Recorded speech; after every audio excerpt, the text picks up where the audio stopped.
Welcome to Ladies Talking Leafs. I'm Chris. And I'm Sil. And congratulations to the Vegas Golden Knights, Stanley Cup champions after 6 long suffering seasons. Yes. How hard for them. So Yeah. glad that they were finally able to get over that hump. Yeah. So they had quite the parade yesterday, too. Jack Eichel was the star. He was mostly, from what I saw anyways, on Twitter. He was all over the place, shirtless and just running down Las Vegas Boulevard. So, yeah. They had quite the time there. And I guess they had it in the evening. I thought it was kind of weird. They had it at 7:00 because I guess because it's so hot. Yeah.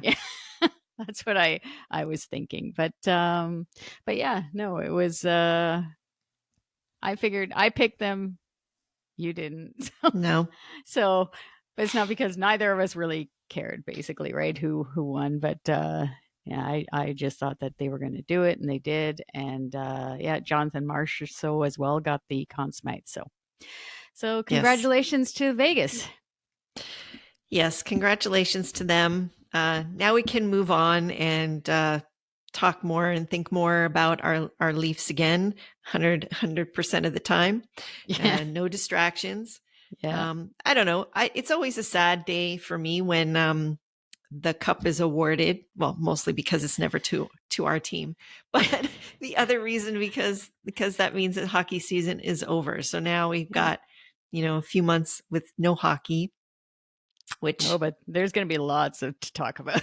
Well, yeah, but not the game on the ice. Not on the ice. Yeah. So that's what I'm getting at. We're not going to get to watch it for a bit, but at the same time, the hopeful side of it is that now we can look forward to it's a clean slate again for our Leafs, and we can look forward to and be hopeful for the next season.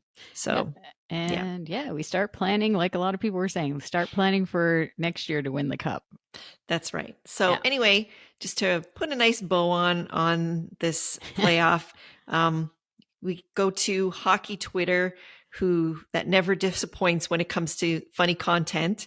And we're just going to go through a few tweets that were posted that really made us laugh. So yes, I had a good laugh. The first one, I'll give the first one here. It's the one with Paul Maurice, where it was actually in the Leaf series where he put his hands up like this, I think it was, or something like this, I guess, because he got 6 penalties. They got 6 penalties called against him.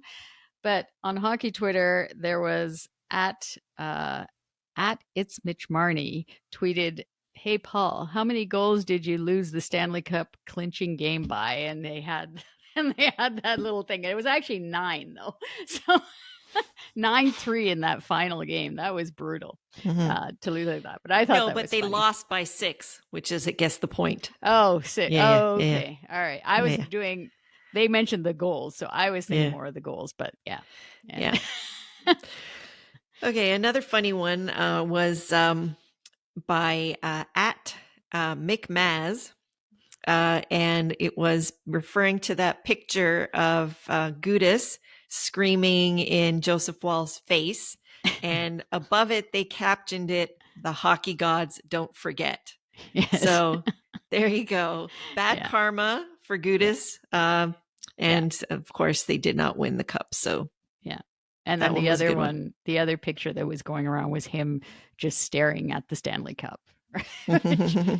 He can never touch it because he didn't win. So so that was funny. I like that one too.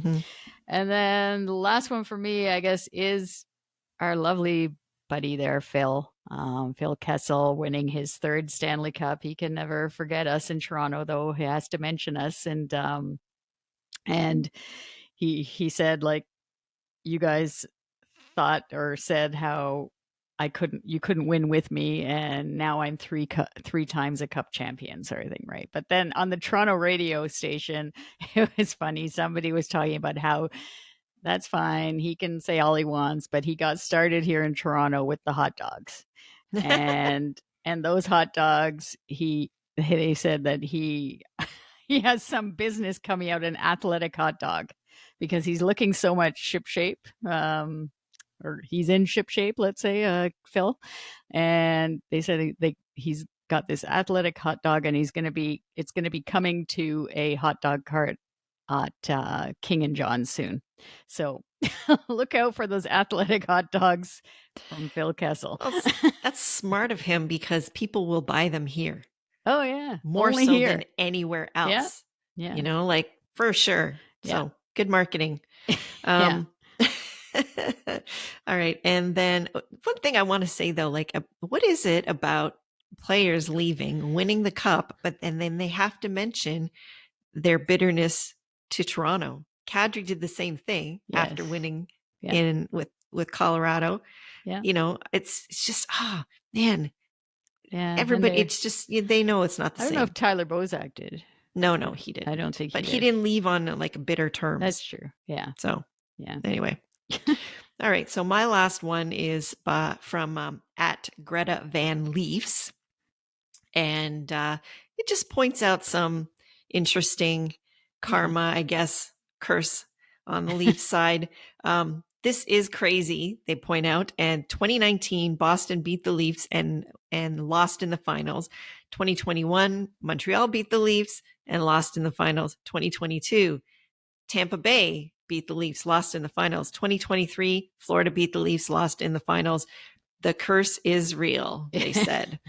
And it's so it's when you look at that, it's kind of crazy. Is that so? Maybe curse. The Leafs are cursed, but the curse rubs off on whoever beats us. So exactly, there you go. Yeah. So you never know, Nick. That reverse curse, and it's like we tweeted out. It's a hex on the team, basically. Yeah, you're gonna beat us. You're not gonna be winning no Stanley Cup. No. So so God help whoever comes up against us then.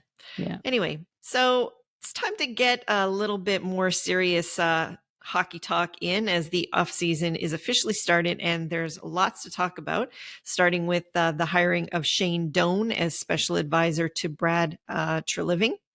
Updates on Sheldon Keefe's status, Auston Matthews, and William Nylander. And in a third period segment, we're going to give some possibilities on who the Leafs could be targeting in the upcoming draft and free agency. So without any further ado, let's talk Leafs. Okay, so before we get into the Leaf talk, just a reminder to give us a rating or review wherever you listen to our show, Apple, Spotify. Leave us a comment on social media, and just let us know what you think of the show. We always want to hear from our listeners, and we would love to hear from you. So Shane Doan. Okay, so have to admit, as soon as I heard that, I thought of Auston Matthews. Yep. Right. I didn't even go any further than that. But really, it's not just about Auston Matthews. I was like, I guess Brad Treliving, obviously he had the connection with Shane Doan from their Arizona days, because Brad Treliving was an assistant GM there, and he was with the Coyotes for 11 years. And 7 of those were with Shane Doan. So Doan as well, the amount of experience he has, like with Hockey Canada, it's actually unbelievable. Like he's got, like as a player, and then most recently in 2021, he was the assistant GM for the IIHF World Championship team. And in 2022, he was the GM of Canada's Olympic team. So he took over from Doug Armstrong, who was supposed to do that, who was supposed to be there in Beijing.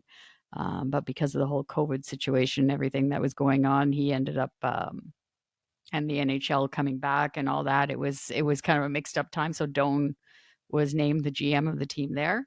And then he was also, just this past May, he was the assistant GM of Canada's team that won gold at the World Championships. So he has a lot of experience. And I just think that in Arizona, it's almost like, because he was there for so long, like it was just like he was their face of their franchise on a ceremonial type of thing. Like, I don't know, like he wasn't really being given the opportunity to do what he could do, right? With all that experience with being a GM with Hockey Canada, he was mostly in player development with Arizona. And yeah, so I just think that part of it wasn't really, I guess, put to the forefront, that he does have a lot of experience in. I also found it funny how so many of these players that, like, when we were watching the game in our more youthful days, let's say, right? All these players now, like Jerome McGinley getting hired, same idea I with know. in Colorado or in Makes Calgary, you feel sorry. old. Yes. And then in Philadelphia, John LeClaire got hired to work Mhm. with Keith Jones and somebody else there. That's an interesting hire, actually, Yeah. because he's Yeah. had a really tough time post-career as well. Yeah. Yeah. So all these players that are even around Shanahan's age too, Mhm. right? Brendan Shanahan's, they're all coming into the executive side of the game. So yeah, but I mean, yes, definitely with Shane Doan, I think it's a good, obviously it's Auston Matthews' favorite player when he was little growing up. And Well, the relationship that I thought was really interesting and sweet is the relationship that Nyes has with him, yes, yeah, because that too. Nyes, Yeah. was coached by him and has known him like since growing up, like from a little Yeah. kid. And the two sons So played together, I think, too, because they have that's like probably why, yeah. Shane Because Doan's I son. heard he said that Doan's coached him since he was little. Yeah. So he must have coached his son's team or something like that. And Yeah. And the anyway, so and the I other thought thing, that was really sweet. yeah, and the other thing with Nyes delivering him a jersey, a Yeah, Leaf yeah, jersey. yeah. That was With his number 23, but yes. that's also the year that both of them kind of really made their NHL or Yeah. Maple Leaf debut, right? So significant there, I guess. So Yes. anyway, I don't know. Like it's interesting what you say, because he, like you said, like he sort of had like a sort of a ceremonial kind of role, Yeah. ambassadorial, I guess, That kind of with thing. Yeah. the Coyotes. And but he's obviously so highly thought of because being given these roles with Hockey Canada. I think that Yeah. it was obviously a special opportunity for him to come here to the Leafs Yeah. and also work with Treliving. So those are the two things, I guess, that pulled him away Yeah. from there, because I don't think that anyone would have thought that he would ever leave Arizona, because he's Yeah. so No, entrenched in that community. yeah. And just the family too, right? Like his Hmm. family and everything. Like, I don't know if But I it's guess because, his kids are obviously, like, if his son played with yeah. Nyes, they're getting older as well. So it's, not as, you don't have the whole thing with school and all of that. Yeah. Yeah. Anyway, it'll be interesting to see He what he obviously, does. though, Doan is obviously interested in the GM side. Obviously, he's taken like with Hockey Canada, he's taken so many roles with Hmm. whether it be an assistant, and it's good too because he's worked like in those other roles. Like there was Doug Armstrong, there was Steve Eiserman that he had some Yes, he's had assistant. some pretty incredible mentors. Yeah, like to have some mentorship with that, and Hmm. yeah, and it looks like he's wanting to head in that direction and possibly become a future GM of a Hmm. team too. So yeah. So I think actually it's in a way it's a little bit better than because Spezza came right out of being a player, Jason Spezza. Yeah, and So it's speaking of that, I think it's kind of a stretch for yeah, them to make him assistant GM right off the yes, hop there. I Like, know. Yeah, I don't know. I don't understand. Anyways, we don't have to worry about Kyle Dubas making these kinds of decisions anymore for us. So, yeah, yeah. No, we're not gonna get into that. yeah. Sorry, I'm His not going to mention decisions. his name again, but I Yeah, just found that really yeah, bizarre. yeah, yeah. So, but yeah, so when it comes to Auston Matthews, most of the insiders are saying that he will sign an extension in Toronto. Like it's Hmm. just basically a matter of time, sort of thing, right? And obviously, he can't sign until July 1st, anyways. But it's probably not going to happen that quickly because it's going to be a complicated deal. But yeah, what's going to happen with him, with Nylander? How about Sheldon Keefe? Will he be back behind the bench next season? Well, so with Auston Matthews, we know that Treliving went to Arizona to meet up with him and his family. And that was not really with the mind on negotiating. I think it was more just to get to know him. So I don't know. I think with Auston, people are going to be disappointed inevitably because he's for sure going to sign a shorter deal, much shorter than we would like. I would personally, like, to me, I think it would be a success if they get him for 5. Right. Yeah. I think so too. Yeah. Do you know what I mean? He's looking for 3. I think so too. But I think the team is for term, they would be beneficial for 5. Yeah. Because I totally get where he and his camp are coming from, because the cap has been so flat. I think the bigger deal for these players now is not necessarily how much they get per year. It's the percent of the cap that they get. Yeah. So with the cap being this low, he can't get as big a chunk. Do you know what I mean? Like if he gets 20% on a cap that is like 90 million, that's much more reasonable than 20% of 83. No, you can't go to 20. There's no way, because McKinnon right now, I actually wrote down some, and I guess through all listening to radio and all the reports on the higher end players that are getting paid. Like McKinnon right now is making 12.6 million AAV on the cap, which is about just under 15% of the cap. So there's no way that you could go from that to 20 for Auston Matthews. No. That is, like, I think people are so caught up with the numbers, but a hometown discount, you could look at it as the percent of cap that they end up taking versus the actual number. Do you know what I mean? Right. Yeah. Yeah. So like if he, I think most people could agree that he could warrant 20%. You know what I mean? Oh, sure. But for him to take a shorter deal at a slightly lower percent of the cap, that's a hometown discount, actually. Yes. Yeah. No, exactly. When you look at it that way. So people are going to be disappointed because he's going to get a big number, but and he's not going to sign for 8 years, but really it's actually in our benefit for him to sign for a shorter time and then sign a much longer deal after even coming in the middle, then, like we're saying 5, let's say he says 3, come in at 4 years. Yeah. Right. And then still don't take every single penny, like the way, like I'm hoping they realize after so many kicks at the can here, 6, 7 years in the playoffs and just getting past the first round now. I'm hoping these players realize that by taking every single penny, you're not doing the team any favor, like to get further along in the playoffs and get to that ultimate goal. So honestly, I think you mentioned Willy before. I think Willy is the more difficult one, to tell you the truth, because his comparables, I mean, I was looking at Pasternak, like he's making about just shy of 14% of the cap in Boston and at 11.2. Now, the thing is with Willy is that he kind of signed, like at the time, remember everybody was out of their mind because he signed, for such a large amount at that time.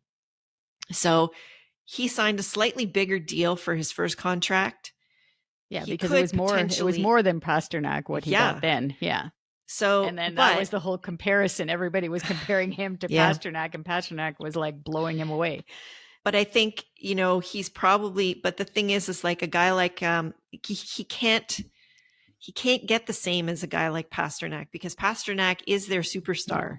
He's their Auston Matthews. Yeah. So for him to get that, Pasternak is the high end. And even I was looking too at the comparables, even like Mikko Rantanen. He's a comparable as well. From the Avs. Like even Johnny Gaudreau, for example. Right. But even with Columbus, again, same situation. He's their superstar.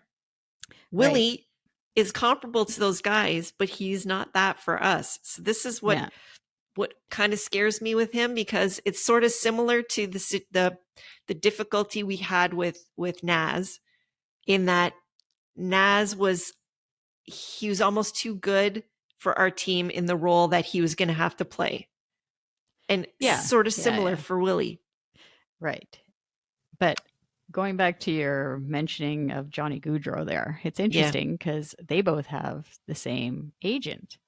Right. Yeah. Right. And Louis Gross. And he's been a bit of a hard ass with before, when dealing with that original contract with Willy. And mind you, obviously we have to mention the name again. He was dealing with Kyle Dubas at the time.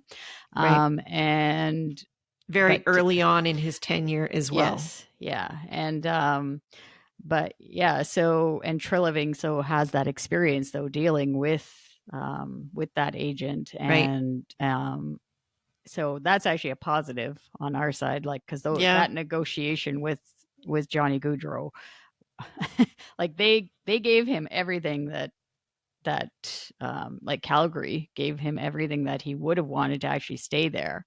But he was adamant to, at the time, but last season, he chose to go. But his cap hit with Columbus is 9.75. So right. 9,750,000. Yeah. So is that too much for Willy? Well, that's the thing.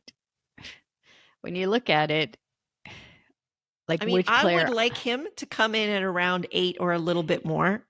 Yes, 8.5. I like, that's the team. That's what the team wants, is the 8.5. And basically, and that's 10% of the cap if you look at it that way. But he's going to be looking for 9. We know that. Yeah, for 9 sure. and over, right? But well, and the comparables warrant it. Like, if I were his agent, I'd be going with that list, and all the people that are his comparables, they're all over 8.5. Like, they are. But then if you look at it though, because I looked at some bottom end comparables, and most recently is that the player in New Jersey is a winger, Jesper Bratt. He just signed a deal. Now this is the low end, let's just say, of where Nylander, the range, let's just say he could look at. It's not going to happen. He's just signed for $7.88 million over 8 years. Right. All right, Kevin Fiala, who's a very good winger as well with the LA Kings, he signed a 7-year deal for that same amount. So that's the bottom end. And then you get the high end, like Mikko Rantanen and even Matthew Tkachuk. To me, right, a really good comparable for him, based on what he does for the team, is somebody like Philip Forsberg. Right. You know, because he's not necessarily their top superstar or whatever, and he's 8.5. Right. Yeah. So again, it all comes down to not taking every penny, and maybe. So again, maybe what if he takes a shorter deal? Yeah. Yeah. You see, that's the thing. With him, I heard he wants he wants a max deal. That's actually better then, because if you can go the 8 with him, you can give him a little bit less.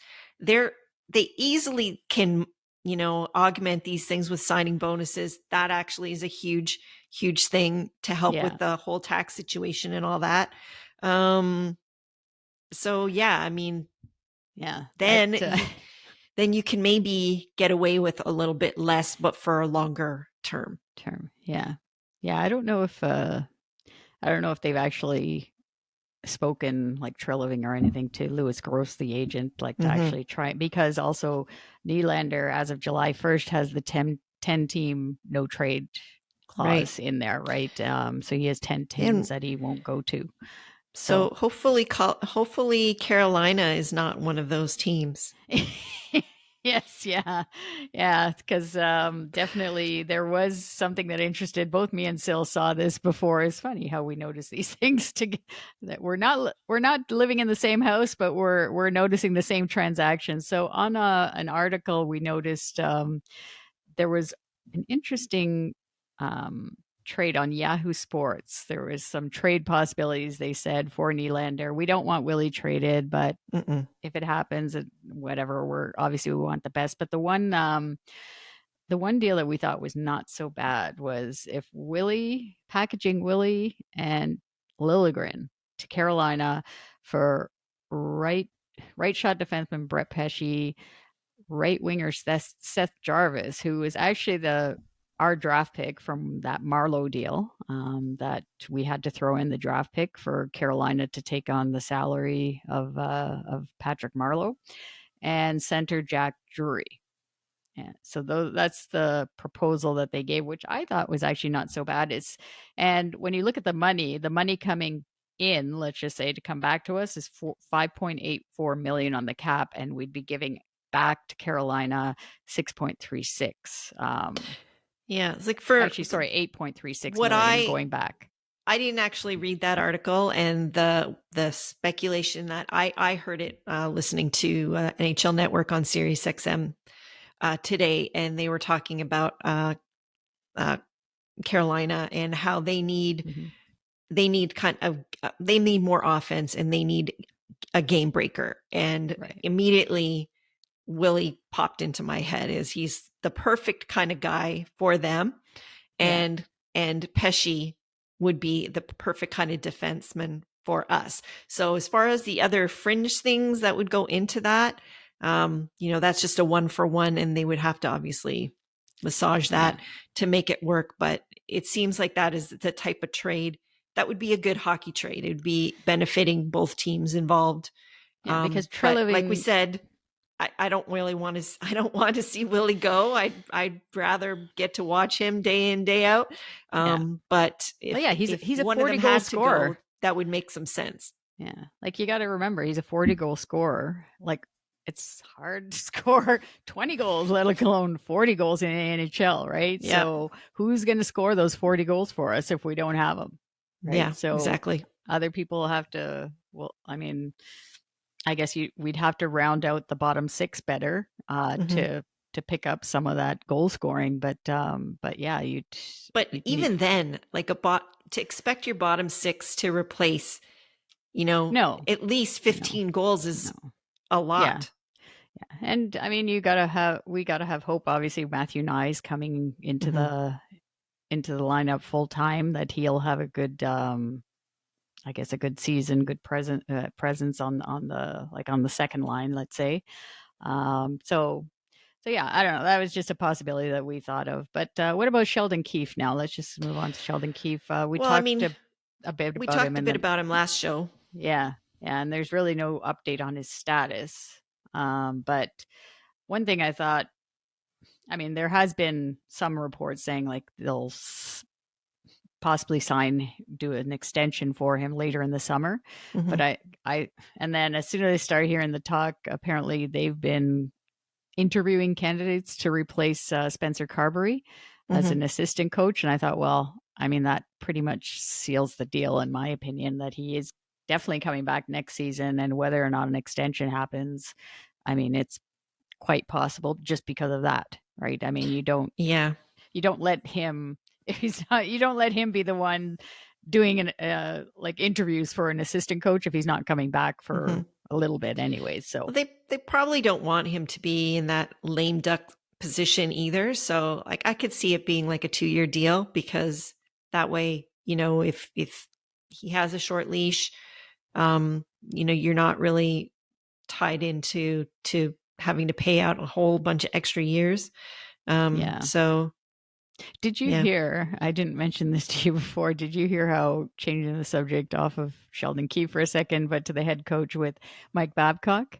Apparently because they haven't, he's going to be the coach of the Columbus Blue Jackets, but apparently he wants to take every single cent from the Leafs, like right up to June 30th, because that's when his deal ends. Doesn't surprise me. But yeah, like apparently word has got out that he definitely he's that bitter. Again, bitterness to us for different situations, this time the coaching. I was like, oh my God, what 1 month is going to kill you? Like if you were named coach June the 1st. He's been sitting for 4, so. Yeah. I just thought that was hilarious with him. Anyways, and that's probably why, like, I'm sure he could have taken like other jobs, but he obviously wasn't going to be making as much as he's making with the Leafs anywhere. And for sure Columbus isn't paying him that anyway. No. Anyways. Yeah. So many decisions to be made, and not just with the front office and the contracts for the star players. So, for our third period segment, we're going to talk about the upcoming NHL Draft, which goes on June 28th and 29th. And then, of course, free agency opens on July 1st. Okay, so the NHL Draft is the big date coming up in the calendar, and the Leafs have 3 picks: a first, a fifth, and a sixth. So what we did here was we just went through some of the different, I guess, scouting reports from, like, whether it be Craig Button, TSN, NHL Central Scouting puts out a list of the draft, the players eligible for this draft. And and Bob McKenzie obviously has a big list too. So we just went through, and I picked 2 D-men, Sills picking 2 forwards. So I'll go first with the D-men. I picked as the first one. Actually, Sill gave me a heads up on this one a little bit with I don't know if, some of our listeners probably remember Radek Bonk, who played with the Senators and had a few games versus our Leafs there too back in the day. It was his son, Oliver Bonk, is a 6'2" defenseman playing with the London Knights, and he's eligible for this year's draft. And he comes in at in and around the 28th pick where we are. Some NHL Central Scouting has him a little bit higher, in the early 20s is going in the draft, and then like Craig Button and Bob McKenzie have him lower, like in the 30s. So but yeah, he's basically he's good with the puck retrieval along the boards. He plays a physical game. He's not really huge, so but he does play physical. I guess the whole idea with him is he's been around the game through his father, right? And his dad taught him the game. And it's funny, there's not to get sidetracked here, but there are other players in the draft, we'll mention them later, that are sons of former players. And they just have that hockey game in them, sort of, right? So, but yeah, so he can exit the D zone quickly, whether it be skating it out or making a crisp pass. So he's not there's no glaring errors in his game, sort of like the way they say, right? Like they are glaring holes in his game. So that's my first pick for the D-men. Do you have any comments on that, or? No, the only thing I would say is that one of the other things that I thought was interesting about him was he seems to have a really good personality. So like going into the combine, his dad had this famous mullet, I guess, that is still like plastered all over the place. So he shaved his head on the side to give himself a mullet going into the combine. And his parents were like shocked and dismayed that he did that. But they weren't too impressed. No. So, but I think, that says that he's got a pretty cool personality too. So I kind of liked that aspect as well. And he is a right shot defenseman, which we all, for several seasons now, we all know about right shot defensemen. And and then the other kid that I picked, from what I read, there's not a lot of high end defense prospects, but the fact that the Leafs haven't picked a defenseman since I want to say it was 2020 was the last time. It was Topi Niemela was the last time they picked a defenseman, right? So we got to get some defensemen in the system, basically. And Treliving, that's how he likes to build his teams too, right? So I can imagine that he would probably want to go for that too. Yeah. So the second guy that I picked was Quinton Burns, and Central Scouting had him at number 34. Craig Button had him at number 77. But I also saw an article, and I'd encourage the listeners to go to hockeywriters.com. They actually have pretty good, like when you just put in the name of the player, they have some really good descriptions of what that player's habits are and how they play the game.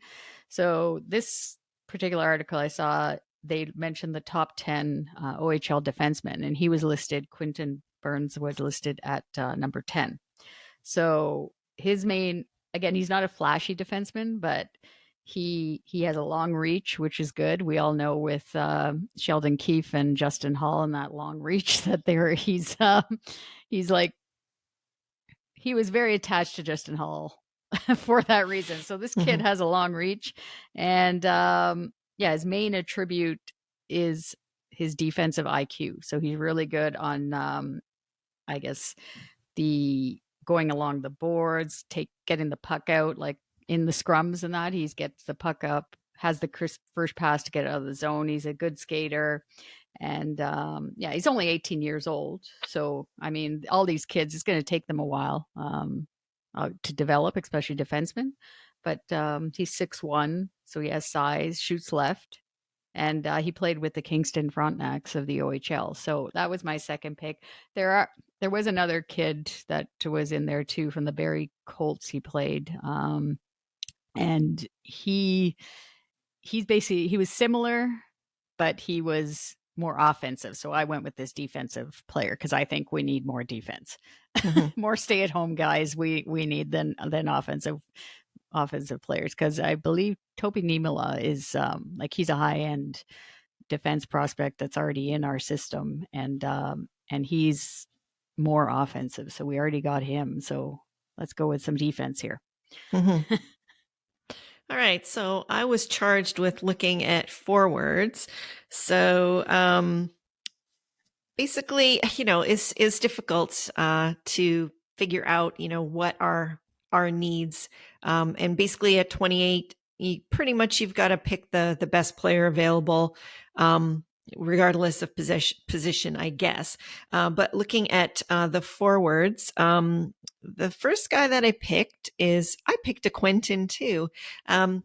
Quentin Musty is his name. He actually came into the OHL with a lot of hype, as he was the first overall selection in his year for the OHL Draft. He kind of fell off a little bit after that, but this past year kind of was a big breakout year for him. So he kind of has pretty much a really well-rounded game. But anyway, he is a left winger. I kind of was really looking for centers, but doesn't seem to be a really good crop of really good centers. And I think that's what we kind of, our needs are. So, but anyway, this guy's a left winger. Obviously I mentioned he's in the OHL. He's quite big. He's 6'2", 190. Anyway, he basically is sort of in the rankings. Bob McKenzie ranks him around 26, but he's kind of as high as 12th really in the rankings, and 26. So it may be a guess as to whether he would fall as low as 28. I don't know. Yeah. He may not. But bottom line, he was one of the league's best point producers, and especially at even strength. And we know that really fits in well with our team's game.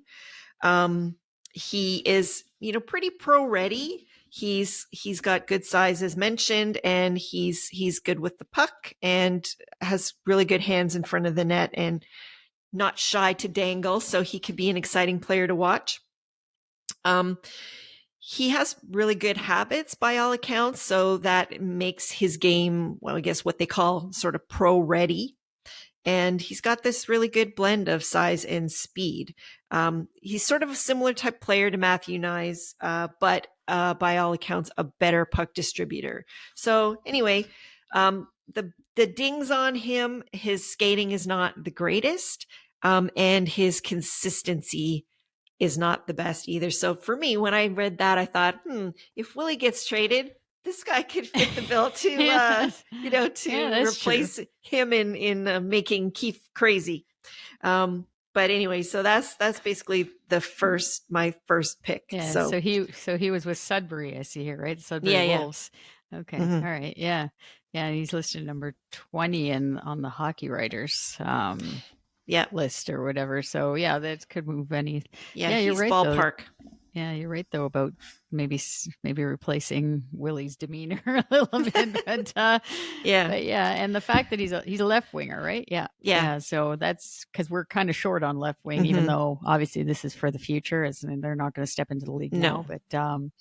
but still, it's something we're already short of, and yeah. All right, and who's your other? So my second pick, I just decided to pick somebody that was sort of a little bit interesting. Now, we did mention a little bit, we were talking a little bit before going on to record, that, picking Russian players is a little bit of a wild card. Yeah. And this guy is a wild card in a lot of areas, but he's really interesting.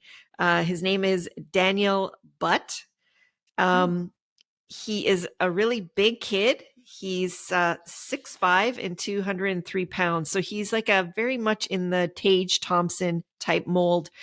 He caught my eye because I was reading a little bit in The Athletic, and they have a different way of basically listing prospects. They don't kind of make a prospect list, is they basically rank players based on their attributes. So like, skating, best puck handler, that kind of Right. thing. And Yeah, as far as athleticism, this guy was picked number 1.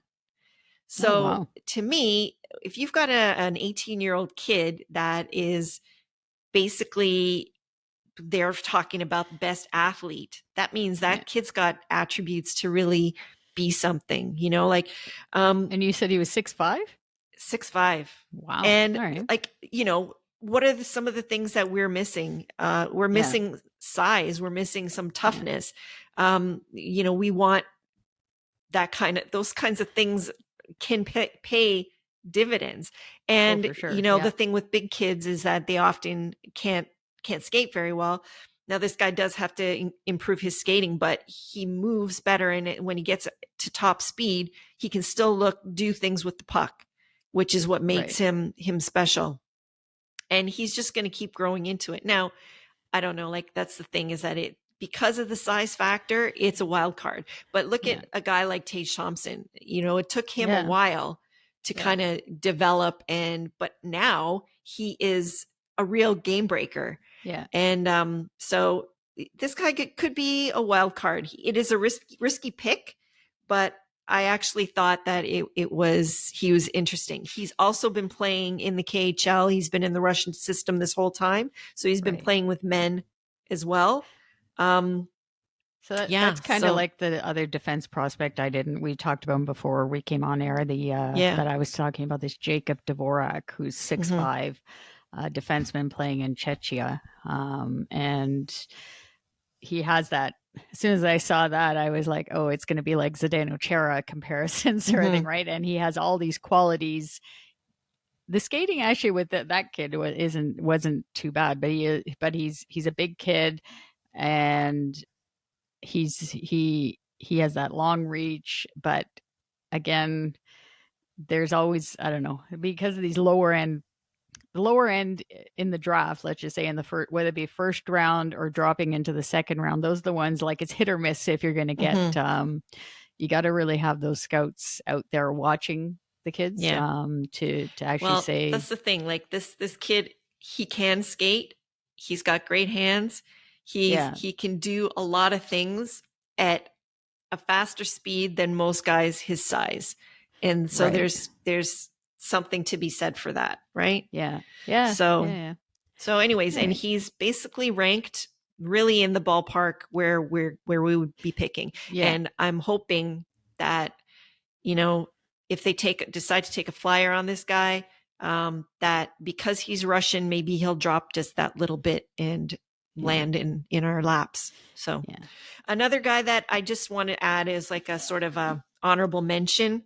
And again, we were talking about, players that have kids that are going to be drafted. And because of his Maple Leaf Which one are you going to pick? I know of two of them. So which one I are you was just going going to with? mention Gabe Perreault, Okay. because Yannick Perreault's son. Yeah. And he's a winger. He's not a centerman, but apparently his dad did work on the faceoffs with him, so he's good in the faceoffs. Yeah. So yeah, that's another guy that I thought I would mention, but I don't anticipate that he would drop low enough for us to pick him. So yeah. And the other one that is a former Leaf, the son of a former Leaf, is Darby Hendrickson's son. Beckett Hendrickson is also, he's a winger that's going to be in this draft. So there's quite a few names that make us feel old to say that we know that when their dads played, basically. But yeah, let's go on to free agency, though. Yes, as Chris mentions, yes, next up is free agency opening on July 1st. So it's not a great free agent class. And in fact, the Leafs will probably lose more players on our current roster than they sign anyone. And that actually would be a good thing, because that would mean that we have people moving up from our development ranks. So anyway, we can take a look at and see who we think the Leafs might go for. Yeah. So just to review again, the guys that we think are going out are most likely Alexander Kerfoot, Michael Bunting, Justin Hull, Zach Aston Reese, and Wayne Simmons. Those are the guys that I'm pretty sure are not going to be back with the Leafs. We're hoping David Kampf and Noel Acciari will re-sign with the Leafs. So those are the two UFAs that we hope will sign, and then Luke most Shen likely. Well. Most likely, yeah. Because and there's other ones we also hope will sign. That's true, yeah. And Luke Shen is another one that obviously we want. We have heard reports that there's an issue with the term that they are negotiating with between the agent and the Leafs. So we'll see what happens there. But we really need to fill out our bottom six with those players, plus the D, obviously, too, I think is going to be, I don't know, it might be something, just going over to the D there. You mentioned this, I think it was the last episode or a couple episodes ago, about TJ Brody and the possibility of maybe dealing him. I don't know. I'm kind of getting that vibe as well through some of the stuff that's been talked about, that he might be. Well, as soon as Treliving came in, that's just something that I kind of thought about, because he wanted to trade him before. So yeah. So I don't know. I just thought of that too. But for the bottom six, a couple possibilities. Like the only person we have in our bottom six is Lafferty. Yeah. So, couple possibilities that I thought of or that I was looking into were Miles Wood from the New Jersey Devils. We looked into him a little bit, I think last year, the year before. He's 27 years old, left winger. He only signed a 1-year deal last year with New Jersey at $3.2 million, and he had 27 points this past season. So to me, he's a good third line kind of guy.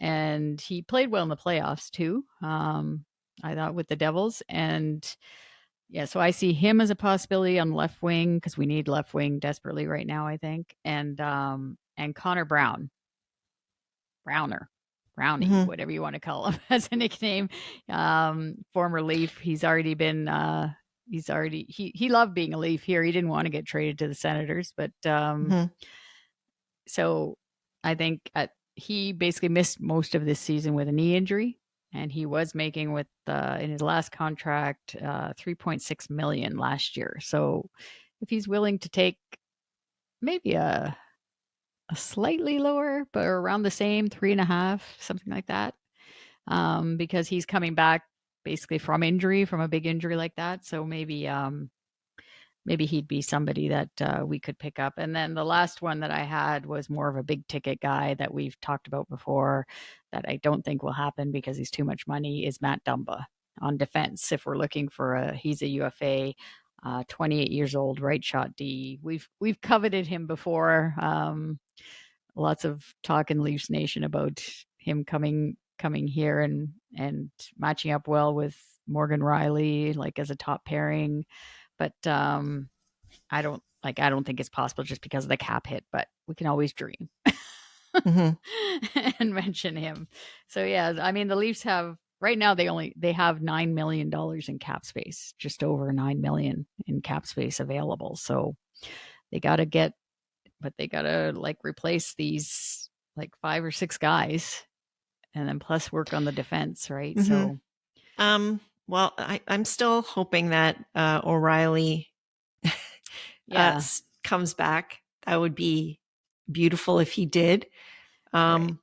A guy that we kind of talked about a little off the air is somebody that we've never coveted when it comes to free agent time, but surprisingly, he makes an impact everywhere he goes. He's really turning into a journeyman, which I'm sort of surprised. Somebody like Max Domi, he could not cost a lot, but he seems to make a difference wherever he goes. He was great for Dallas, in the playoffs, and in the stretch there. So I heard he liked his time in Chicago, and he might want to go play. He might want to go play with Connor Bedard.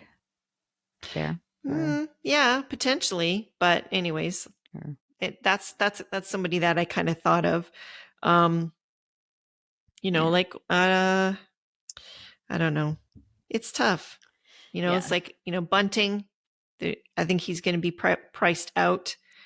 There was we were talking a little bit about somebody like Alex Killorn, maybe, right? But maybe he's just he's got too many miles on him potentially right now. But that's a guy from a winning culture. So we'll see, I guess. But I think the best deals will be made via trade potentially. For us, for our purposes. Yeah, I think so too. So we'll see what happens. That's it's going to be, we'll be watching, that's for sure, on July 1st and seeing what happens and who signs, and it'll be interesting to see if Bunting goes and joins Dubas there in Pittsburgh. I don't know. The whole Sioux thing is going to transfer down to Pennsylvania. I wonder if he's just going to go out and grab all of his previous picks. Yeah. So one other event that's coming up is the NHL Awards, which it's being held in Nashville on June 26th. And basically, we pretty much already know Connor McDavid is going to win the Hart Trophy as league MVP. He is going up against Matthew Tkachuk, and who's the other one? Let me look it up here. Tkachuk and Pasternak. Right. How could I forget the pasta man? So I mean, it's pretty much Connor McDavid's to win. So we're gonna he'll probably do the double like Auston did last year. Yeah, with the Ted Lindsay and the Hart Trophy. So we're just gonna run through who we think will win the main awards. We're gonna just go through. So we have a couple of differences actually. So let's you go first with the Vezina there. So for the Vezina, the finalists are Connor Hellebuyck, Ilya Sorokin, and Linus Ullmark. And I actually am thinking that Sorokin might win this award. He played incredible all season. He was definitely the backbone of that Islanders defensive style and system. So he's my pick. Right, well, I'm picking Ullmark. It's just because of that magical season that the Bruins had and all that goalie hugging at the end that you always saw at the end of the Bruins games. And I mean, they did have a fantastic season, and normally whoever wins the whoever has the best goals against average percentage also wins this award. So I'm going to go with, which they did, Boston won. So I'm just going to go with Linus Ullmark on that. So moving on to the Norris Trophy, the finalists are Adam Fox from the Rangers, Erik Karlsson from the Sharks, and Cale Makar from the Avalanche. And for that, I think we both agree it's going to be Erik Karlsson. Yeah. Yeah. I mean, he had over 100 points in the season. I really think they should have a second defense award. Yes. Yeah. You know, like, because it usually always goes to the most offensive defenseman, but they should have an award for the best defensive defenseman as well, or best overall or best all round, I think, because I mean, if they have an offensive or defensive forward award, why don't they have, you know, the opposite for, like, that's just the hilarious thing. For defense, they still give the award to the most offensive defenseman. Yeah. You know, like you think that they'd be the best defender, period, you know? Anyway. Yeah. But Karlsson's probably going to win this for sure. Yeah. And he definitely, I guess, when Brent Burns got traded to Carolina, obviously that's where he benefited the most because he ended up being the number one man. Right. Yeah. It's kind of interesting how it really didn't work out with the two of them there together. Right. Yeah. And it's unfortunate because now they're in like a rebuilding mode as well. Yeah. So, and he might, you know, they traded. couldn't capitalize on the two of them together at that time. Yeah. It's really too bad. All right. So let's move on to the Calder Trophy. So the finalists are Matty Beniers, Owen Power, and Stuart Skinner. Again, here we have a difference of opinion. I actually think Matty Beniers is probably going to win this. I think that the fact that his team, you know, in another expansion team that did so well this year and, you know, did well in the playoffs. He has a lot. He basically was really an important piece to that. So that's why I'm picking him. Yeah. And I'm picking Stuart Skinner just because he was supposed to be the backup to Jack Campbell, I think. I don't know so much when Jack there went to Edmonton. I'm pretty sure he was supposed to be more of the number one. Like they were going to split the time, but he was kind of going to be the understudy, Stuart Skinner, and he ended up taking over during the regular season because Campbell basically did not have a good regular season, and he just wasn't able to come back and play a good game. So Stuart Skinner for me, and like he took them through the playoffs, obviously too, or into the playoffs, got past the first round, second round. So, and then eventually they lost to the Golden Knights, right? Yeah. I think they did. Yeah. So they lost to the eventual Stanley Cup champions. So yeah, so I'm picking Stuart Skinner on that one. Next up is the Selke, the Frank Selke Trophy. And I switched my thing. I know for a fact I'm switching around here on my internet to get the different nominees of the trophy, but we know for a fact that Mitch Marner is a nominee for this Frank J. Selke Trophy as best defensive forward or two-way forward. He's up against Nico Hischier of the Devils, and of course our friend from Boston, the one that always wins this award, Patrice Bergeron. So, I mean, I'm picking Bergeron just because I don't know. He might actually retire this year, and then somebody else maybe Mitch can win it next year. But yeah, I just think that being a centerman too makes a difference when they tend to pick centers for these for the Selke Trophy as opposed to winners, or wingers. But yeah, so I'm going with Bergeron. Are you going with Bergeron or no? No, I mean, I think he probably will win it, but I'm going to go for Mitch because we need fresh blood in this category. So, and I think he deserves it for what he does on the ice, playing in all situations. The only thing he doesn't have is the face-off acumen, and I think that is a big piece to this award, unfortunately. So, yeah. Anyway, so the next one, we're going to go on to the Lady Byng Trophy. And the finalists for this are Jack Hughes, Anze Kopitar, and Braden Point. I think we are in agreement on this one, and both of us think Jack Hughes should win this award. He's a huge piece in getting the Devils to where they got to this year. He is a real role model for that team. And of course, he plays the game clean. So yeah. And he's, he had the most points, I believe, for the Devils this season. And he was great in the playoffs. I thought like he really, he took it to another level. And, and he's really, I just noticed a difference in his play from last season to this season. Like, yes, he's a different player, and he definitely deserves for the Lady Byng, which obviously is more for the most sportsmanlike player. Right? Well, that's what I mean. Like he's definitely a role model for the young team that they're building there. He's exciting. He's fun to watch. He enjoys playing the game. You can see that the joy there. So I think they're in good hands there. Yeah.